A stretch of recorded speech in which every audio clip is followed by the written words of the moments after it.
Special edition, the Saturday, very first Saturday edition of Ask Jahan. Now, this is a much more relaxed than our normal show. I have no guests today.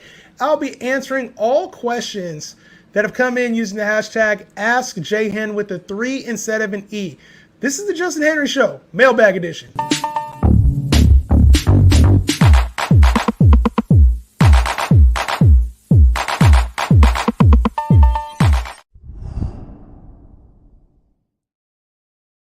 You're watching the Justin Henry Show on YouTube, Twitch, and Twitter. Make sure you follow on all social media platforms. What is up? Justin Henry Show. And yes, I'm taking questions every week. Now, you can get these questions answered on Ask Jahan Mailbag Edition. Use a 3 instead of an E, Ask Jahan. And yes, I'll answer every single question that comes through on this platform for as long as it takes. If I get a million questions, I'm staying on here for 2 hours. I'm going to try to answer as many questions as I can to help you win your fantasy league, whether it's start sit advice, trade advice, rating your teams, DFS lineups, betting questions, whatever comes in, I'm going to answer it. And so I got a few questions already. I get a lot of questions on my social media platforms, whether it's on TikTok in the comments, whether it's on Twitter in the DMs, Instagram in the DMs. So even on Discord, I get a lot of people that ask me individual questions. And it's tough. I'd rather give you guys more detailed answers than just quick answers. So here's a platform for me to do it. And I have a few questions that came in this week on the live chats too. So I go and check that. I want to make sure I can answer all your guys' questions. It's important for me to do that. I'm not going to charge you for it. It's just, sometimes it takes me a minute, man. I got this other show I'm running. I don't want to interrupt the guests while we're there. So let's get to it, man. Ask Jahan. You know what it is. Here it goes. So the first question that came in is, I'm in a keeper league from V6 Lean. I'm in a keeper league. Would you rather keep Jalen Hurts at round 8 or Hollywood Brown at round 10? Now this depends, because in a super flex league, I'm automatically saying Jalen Hurts. Like, no questions asked. And I'm not big on Hollywood Brown either, but round 12 is a steal for a starting wide receiver who's going to be able to produce. I have him as a top 30 wide receiver. I think he'll finish as that too. Even after the first 6 weeks, after DeAndre Hopkins gets back, he's still going to be relevant. So I would take Hollywood Brown in this situation. Jalen Hurts, now he's going to be a fine quarterback. He'll be top 10, potentially a top 5 option for your fantasy team, and he'll get hot. But I also think you'll be able to get him in your draft, whereas Hollywood Brown is not going to last until round 12. And that's always, when I see keeper values, it's always how I do it. I look at the value and I look at who am I able to maximize at their draft position. Jalen Hurts has the ability for you to get him at round 7, round 8, depending on your league. And there's more than 12 starting quarterbacks available. Hollywood Brown, there's no chance in hell he's making it to round 12. And I do think he'll outperform that value. So I would keep Hollywood Brown in a keeper league at this value. I get it. And if you think Jalen Hurts can finish as a QB1, there's probably more value even there. But I'm going with Hollywood Brown at round 12. I think there's tremendous value there. Don't get it twisted. Like, Hollywood Brown for the first 6 weeks is probably going to be a high-end wide receiver too. Jalen Hurts, we know what he is. He's going to be a mid-tier to upper echelon QB1, and there's not a lot more that he can do to elevate his stock. Now, Hollywood Brown can, and say we get to week 6 and you don't feel like he's going to do anything with D-Hop, trade him.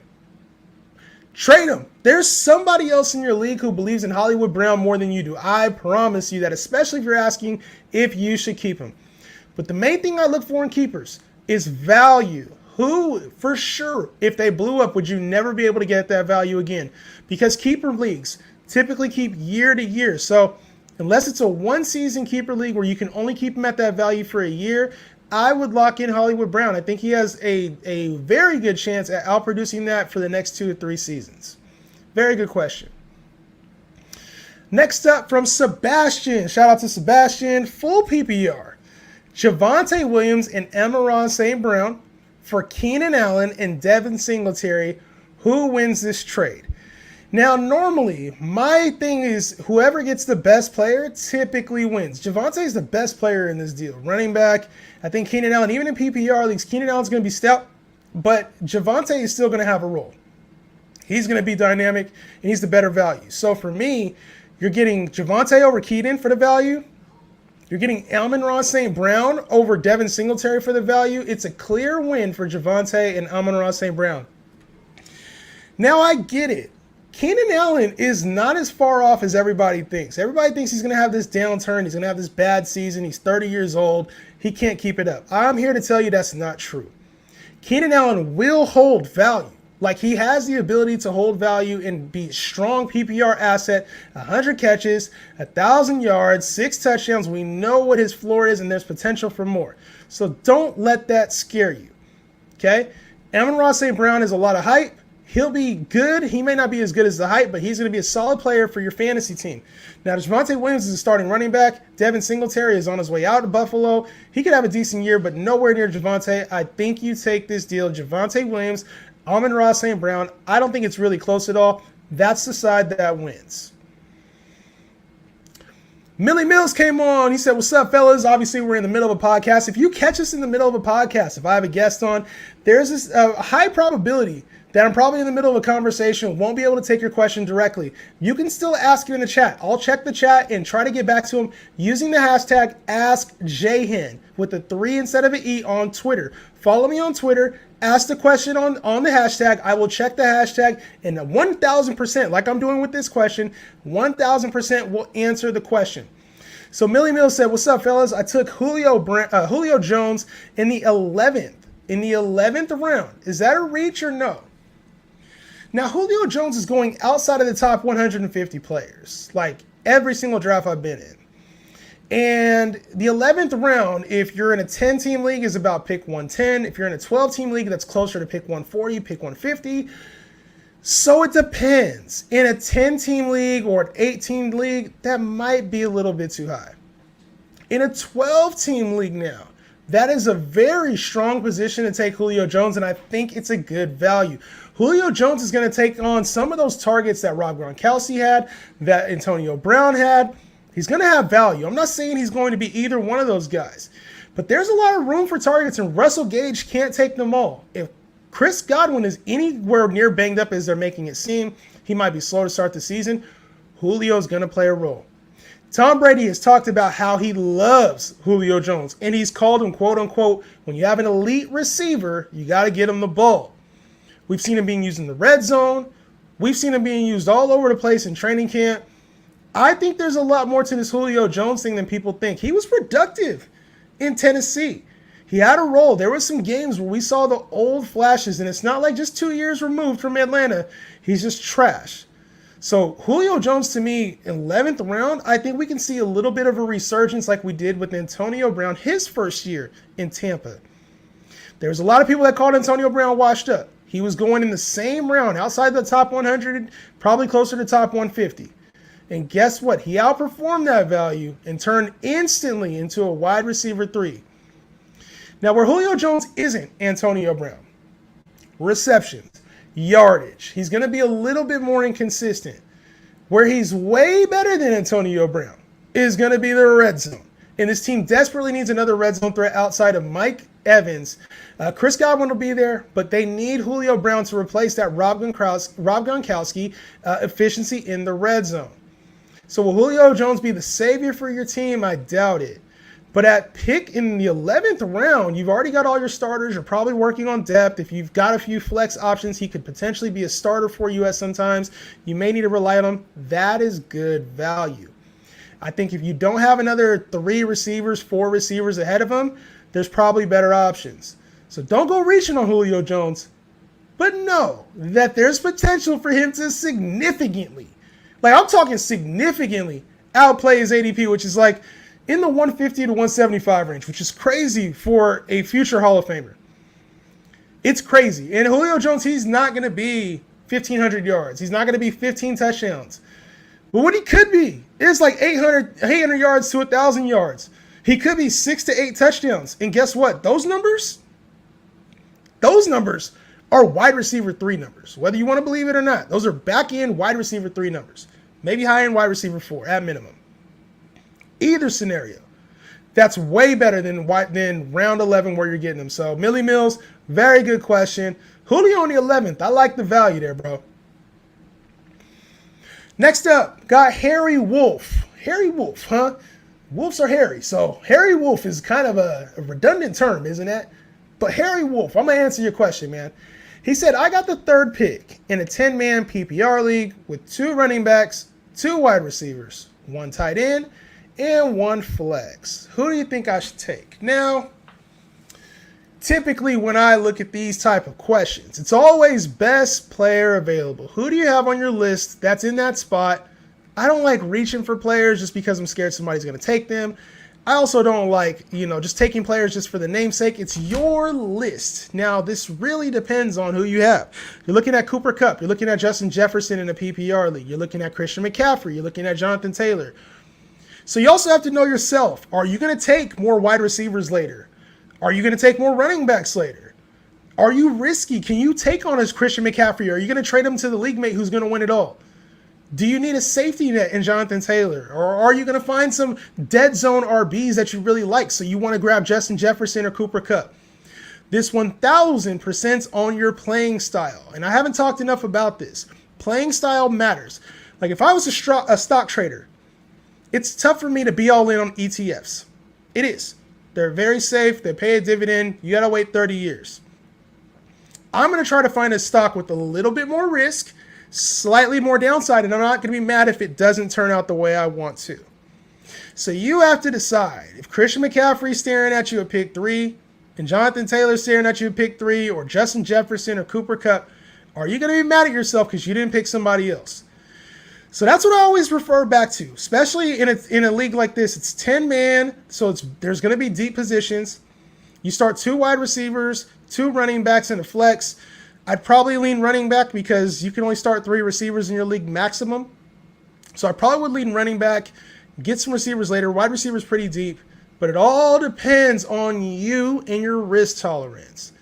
If something goes wrong, do you know how to maneuver, pick up players, trade? Like I do, so I take on risk. If you're going to stick with your players all year, you might want to save for floor. So like a Cooper Kupp, Jonathan Taylor, maybe in your wheelhouse there. Next question we got is Ryan Cummings. He says, do you think I should trade J.K. Dobbins, T. Higgins, and Hollywood Brown for Deebo Samuel and Akers? Deebo Samuel and Akers. 10-man PPR league. Dobbins, Higgins, and Hollywood for Deebo and Akers. Now, this is tough because you're getting the best player in Deebo Samuel, which I talked about earlier. I always love getting the best player, right? You got to get the best player. And I feel like if you could trade depth for studs in fantasy football, you want to acquire as many studs as possible. You can find depth. You can find guys off of waivers. There will always be talent in the NFL pool. In the fantasy football pool, there's always talent. So acquire studs when you can. Now, this might be a little bit too much, though. When you're talking Deebo and Higgins, right? There's not too much differentiating those two. Like, Deebo Samuel's an elite talent. T. Higgins has next. He's going to be an elite talent at the wide receiver position. I haven't ranked in my top 12 when it comes to PPR leagues like this is. But in 10-man leagues, you don't need the depth the same way. So it obviously depends on how many players you start, but you don't need depth as desperately. In 10-man leagues, you can find talent. Where I have trouble with this deal is Cam Akers basically for J.K. Dobbins and Hollywood Brown. And I get it. If you can't start all these guys, sometimes it's good to consolidate. But J.K. Dobbins and Cam Akers are damn near even to me. Even if you got Akers rated over J.K. Dobbins, they're similar value, which means you're basically giving away Hollywood Brown for free to get Deebo Samuel over T. Higgins. And while I'm not mad at it, if you truly believe in Deebo Samuel and Cam Akers, I do feel like you can go get more talent. Me personally, I would try to counter this deal. I would either try to upgrade Akers or see if they had a better receiver than Deebo Samuel and upgrade Deebo Samuel if you're going to give up this much talent. The worst case scenario I would do is take Hollywood Brown out the deal and offer somebody of lesser talent, or maybe take J.K. Dobbins out the deal, offer somebody of lesser talent. But I do think you're giving up a little bit too much in this deal. That's not something I would do because that's a lot of assets. Hollywood Brown, Higgins, Dobbins, especially with Hollywood Brown for the first 6 weeks, he could outperform his ADP for those first 6 weeks, and then you offer this deal and you can get a lot more. So don't rush this pick. Don't worry about J.K. Dobbins, who has been a little slow. He might be out for the first couple weeks, but they've been saying the same thing about Cam Akers. So the same concerns you have about J.K. Dobbins, you should have about Cam Akers. So I am out on this deal. I like T. Higgins a lot, probably more than a lot of people do, but I'm not making this deal. Another question came in. Trey, what's good, Trey? Full PPR redraft, Melvin Gordon or Cordero Patterson? Now, when I look at this deal, right, it depends on your league too. Is Cordell Patterson eligible for running back? Is he only wide receiver? In PPR, I think I would take Cordell Patterson over Melvin Gordon because there's a quicker path to touches. Melvin Gordon is not going anywhere. As much as they want to say it's Javonte Williams' team now for the Broncos, Melvin Gordon is still going to have a role. And if any point, if Javonte Williams goes down, Melvin Gordon instantly thrusts into the top 12 running backs, especially with Russ there at the helm, Russell Wilson. I like Melvin Gordon this year, and I think he's going to have a good year, but he is a backup. He's somebody you want to have on reserve. He's not going to carry a lot of flex appeal. So you're waiting for something to happen in Denver before he has true value. Now with Cordero Patterson, he's not going to have the sky-high upside in games that he had in the beginning of the beginning of the season last year. He's not going to be a top 10 running back, which for the good part of the first half of the year, he was in the top 5 when it comes to running backs. Cordero Patterson is going to be good, but make no mistake about it, that team revolves around Kyle Pitts, and it revolves around Drake London. Cordero Patterson will be the third piece. I do think he will find creative ways to be involved in this offense and have more standalone value than early on. So one of these guys is probably going to be your starter, Melvin Gordon or Cordell Patterson. You're having to get them at the back end of the top 100. If they are starting for you, Cordell Patterson is your guy. If you need him at flex, go Cordell Patterson. If you have a little bit of patience or your team is super, super deep, I don't mind getting Melvin Gordon for the upside. Cordell Patterson doesn't have much upside. He's going to be the second wide receiver on the team, third in the passing game. He's going to be minimally involved in the run game. They're going to have other running backs that take over. So for me, if you're looking at these two options, I definitely lean Cordell Patterson. If you need him to start and be a factor on your team, like this doesn't say how many teams. If it's a 12-team league, I'm going Cordell all day. If it's a shorter league, if it's less, I'm taking Melvin Gordon just in case something happens with Javonte. I don't wish nothing on nobody. But I'm taking him just in case something happens with Javonte Williams. So very good question. That's a tougher one, man, especially in redraft. And then the last question I got here before I move on, you see the championship chain in the back. It's from Trophy Smack. You can get one for your league. Use the code GAWDS, GAWDS, on TrophySmack.com and get yourself a free championship ring with any purchase. Or use our code, man, to get a slight discount. So I love it. I love it. I love it. And we also I got to make sure to plug my brands too, man. Prize Picks, baby. You're going daily. If you're going, player props, make sure you go Prize Picks. Use the code JHAN. Get 100% on your match up to $100. And also Pickett. Pickett app. You can use the Pickett app. Get $3 or $100 just for signing up. It's free. Link your sports book. Use the code JHAN. Get you some free money, guys. Free money. The last question I got's a little bit more detailed, so I wanted to wait on this one. And this is DFS related. So question came in on Twitter. And this is an interesting question. It came in from my guy Eric Romoff. Shout out to @FantasyNav. Put on a great tournament, Pros with Joe's. He was on the show earlier this week. Go check it out if you haven't. Pros with Joe's. It was a charity league tournament. And yes, he put it on. He was on the show with me a couple days ago. But favorite plays under $5,000 for DFS this weekend. Now, I use FanDuel Sportsbook, so I'm going to talk a little bit about FanDuel. Obviously, I'm partnered with FanDuel. Shout out to the FanDuel homies. But I'm going to talk about different positions. I'm going to avoid quarterback. Not really looking quarterback right here. I think this is more of a wide receiver, running back, tight end type of question. And so for the running backs, there's a couple guys I'm looking at, but they're reaches. They're reaches. I didn't really like anybody under 5,000. Benjamin kind of stuck out to me as potentially a Chase Edmonds replacement. James Conner is going to be heavily involved, but we don't know what kind of work level Benjamin's going to get. And I think this team's going to preserve James Conner. A lot of backup running backs get involved a little bit more early on in the season, until the first couple games get going. You got to give everybody reps to keep them fresh, keep them going. You don't want to avoid injuries. Benjamin kind of sticks out as a guy that can get 4 or 5 catches for your team, potentially steal a touchdown here or there if something happens with James Conner or he gets tired. Kyler Murray's running the red zone. There's no D-Hop this week. He's just another option to me. I don't feel really good about that play, but at $4,900 versus KC, they're going to need some weapons to score, so I did like that play. Next up, against Arizona on the other side is Isaiah Pacheco. He's sitting at $4,500, and now we've heard talks about him being more involved in the offense. I think he's going to have some kind of factor. Now, Clyde Edwards-Helaire is the guy. He's a starter. But if you're looking for deep league plays, they've been trying to find creative ways to get Isaiah Pacheco involved in the offense. I'm not a firm believer that he's going to have a huge role throughout the season, but for this DFS moment, I think that they're going to have some plays to see what he's all about. Him, Sky Moore, Mecole Hardman, Juju's coming off of an injury. There's going to be opportunities for these guys. And at $4,500 against the Arizona Cardinals team, which should project as a high-scoring matchup, Isaiah Pacheco to me has some appeal. So for $4,500, I think I'd be in on that. Let's go.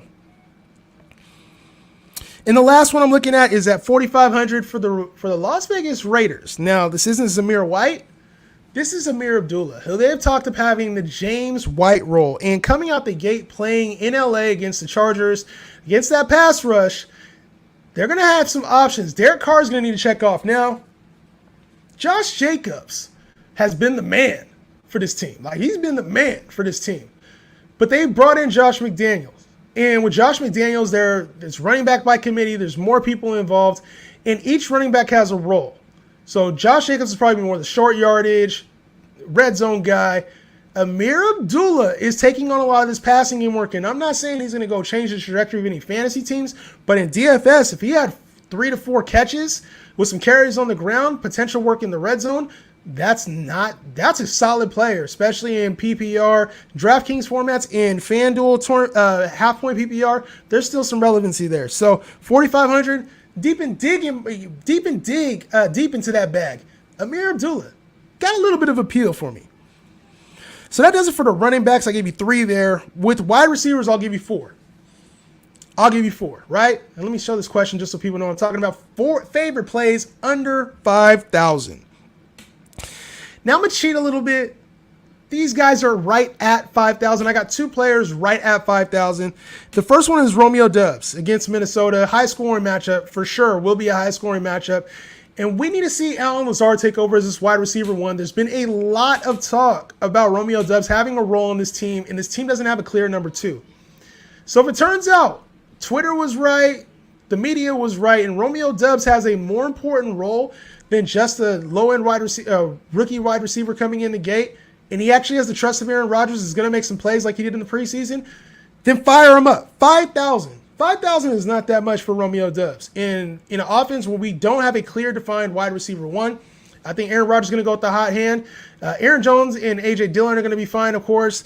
But Allen Lazard or Romeo Doubs remains to be seen. Give me the value of $5,000 against a Minnesota team, like I said, projected for fireworks. Chris Olave against the Falcons as well. Michael Thomas is expected to be back week 1. And when I look at Chris Olave against the Falcons team who's subjected to giving up a lot of points to wide receivers, Chris Olave stands out as somebody who's probably going to have a big play this week. At $5,000, I'm in on Chris Olave. I think Jameis probably leans on him more than Michael Thomas because they've had an offseason to connect. Now, there's going to be Michael Thomas getting his feet back in the gang and, you know what I'm saying, like kind of working his way back into shape, being on the field week 1. I know that's going to happen. But Chris Olave is going to have an impact week 1. I will book it. Jarvis Landry will, but Chris Olave is going to be that dude for the Saints. 5,000 is a steal. I think he's going to outperform that significantly. So Chris Olave is probably my favorite play on the board this week. Another wide receiver, rookie that is, and you'll see a trend with these rookie wide receivers being undervalued. Jahan Dotson, sitting at $4,900. Now, I know Terry McLaurin's there, and Carson Wentz isn't going to be a big factor this week. You know what I'm saying? But against this Jacksonville team, there's some opportunity. I don't think this is going to be a high-scoring affair, but I do think Jahan Dotson's going to have more of a role than we're even giving him credit for. And Carson Wentz is going to find whoever's open. He's not a guy that just locks in on one target and makes this, wide receiver one out of nowhere. I think he spreads the ball, plays the game, makes plays or lack of plays sometimes. But Jahan Dotson's going to have, I think he'll have a good value here at $4,900. I'm not putting the bank on him, and I wouldn't put him on all lineups, but in tournament lineups, he could be using the red zone. He has a big frame. I'm not scared to take Dotson and just hope for the best. Like, he might flame out for you, but in tournament lineups, I think he's good value sitting at 4,900. And then the last play I'm going to go with Sky Moore at 4,600. And a lot of things that I said about Isaiah Pacheco will echo now. Just good value, and I think there's going to be a lot of opportunity on this KC team. At 4,600, I love getting him there because I know they're going to get him a couple of design touches. We know Sky Moore is going to see the ball in a couple spots. Now, what he does with them, they're very high upside play, very low floor, so this is more of a tournament type play. But Sky Moore sitting at 4,600, I love the value there. And then lastly, I'm going to go with 3 tight ends. The first one is Daniel Bellinger. Very tough matchup. As a rookie, very tough matchup. When we don't see rookie tight ends having an impact very much. But at $4,100 against Tennessee, this Giants offense needing somebody to step up. Whether it's Kadarius Toney, it's not Kenny Golladay with the way he's running. Daniel Bellinger is kind of sticking out to me right now. So 4,100, it's really deep value. If you got a flex play, I'm not saying he's going to go off or anything, but I could see him having 3-4 catches, potentially a touchdown in this matchup. The next play I'm going to go with is Cole Kmet versus the Niners. It's a very tough matchup. The Niners typically play the tight ends well. They were 13th in the league last year, but they'll play better than that this season. And at $5,000, Cole Kmet is going to be the number 2 receiver for Justin Fields. He's going to be a number 2 receiver for Justin Fields. If he catches a touchdown, he smashes that $5,000 valuation. So Cole Kmet should probably see somewhere between 6 to 8 targets in that game. Justin Fields is going to be running a little bit, relying on those mid-tier throws. Give me Cole Kmet at the value, $5,000 versus the Niners. And then the last, this is my favorite play for tight ends, David Njoku. Jacoby Brissett loves his tight end. They're going to Carolina too, who was 8th in the league last year against the tight end. David Njoku is going to have a very big game. I can see them getting him involved somewhere in the 3 to 5 catch range and potentially a score. Jacoby Brissett, he's always leaned on his tight ends. And I think this might be the lowest you get David Njoku at all season long. Now, he's going to outperform this by a margin, I think. With Amari Cooper is the only real solid wide receiver on his team. Donovan Peoples-Jones still improving. David Bell's still a rookie. There's a couple other guys on this team that just haven't proven it yet. They're looking for receiving options, and right now, David Njoku's the guy. He just got the big contract, so I think they are going to have to lean on him. To me, I love this play. Sitting at $5,000 against a tough Carolina defense, it still seems like he should outplay this and give you good value and potentially have a couple touchdowns there in that game. So let me know your guys' thoughts in the comments. If you agree, disagree. If you got any other plays under $5,000 on FanDuel, let me know. But those are the questions I have for today's Ask Jay. And remember, ask during the week. It's fine. I got to get to them on my mailbag show. Ask me directly on Twitter is the best way, using the code #AskJayhen with a 3 instead of an E, just like it says in my name right there. I'll answer as many questions as I can on this show. All of them if possible. I will rate teams, trade advice, whatever it is, you name it. Ask if you're 1-3 throughout the season and you need help. I'll help you find waivers, find trade possibilities. You name it. I got you. Rock with me, baby. It's Justin Henry with a 3 instead of an E. You've been tuning into the Justin Henry Show mailbag edition, and I'll catch you guys. I will be off Sunday and Monday. Monday's the holiday. I'm going to spend that with my family, but Tuesday we get going, and I got a lot more in store for you next week on Tuesday.